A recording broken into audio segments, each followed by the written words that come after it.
bayar umroh mahal-mahal, malah haid. Duh, sayang banget deh.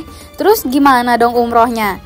Nah, sahabat gak usah khawatir. Ternyata menurut ulama, jemaah perempuan yang lagi haid tetap boleh melakukan niat umroh loh.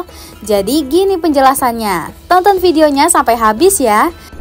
Nah, di dalam rangkaian ibadah umroh ada 5 rukun yang wajib dilaksanakan, yaitu ihram, tawaf, sa'i, tahallul, dan dilakukan secara tertib atau berurutan. Dari kelima rukun ini, ternyata ada rukun umroh yang gak diharuskan dalam kondisi suci nih sahabat, yaitu ihram atau memulai niat umroh.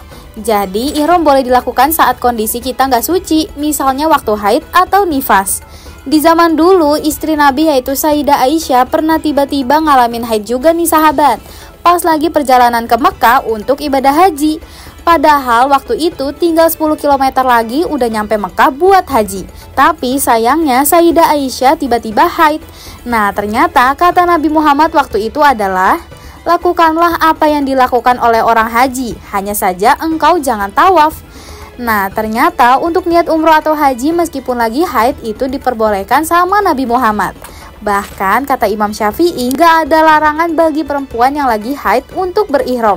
Ihramnya tetap sah meskipun lagi haid. Dari hadis Tirmizi dan Abu Daud juga disebutkan, orang yang haid tetap boleh melakukan amalan haji dan umroh seperti niat dan berihram. Kecuali yang gak boleh dilakukan adalah tawaf mengelilingi Ka'bah ya. Jadi yang gak boleh dilakukan waktu haid itu tawaf ya sahabat. Karena salah satu syarat tawaf adalah dalam keadaan suci dari hadas besar maupun hadas kecil. Sama kayak sholat. Bahkan kalau kentut atau buang angin saat tawaf aja, maka kita harus wudhu lagi dan melanjutkan putaran tawaf yang tertunda. Jadi kalau kondisinya belum suci dari haid, kita dilarang untuk tawaf ataupun sholat ya sahabat. Loh, terus sayang dong bayar umrohnya mahal-mahal tapi kita nggak bisa umroh. Nah, nggak perlu khawatir sahabat, karena kita tetap bisa niat umroh sambil ikhtiar minum obat penunda haid yang diresepkan dokter dan menunggu kondisi suci dari haid. Selain itu, perempuan yang haid juga bisa melakukan amalan sunnah loh, kayak zikir, sedekah, mengulang hafalan Quran, atau murojaah, ataupun membantu orang lain. Bahkan, Imam Syafi'i juga membolehkan perempuan yang lagi haid untuk masuk dan berjalan di dalam masjid selama darah haidnya nggak menetes.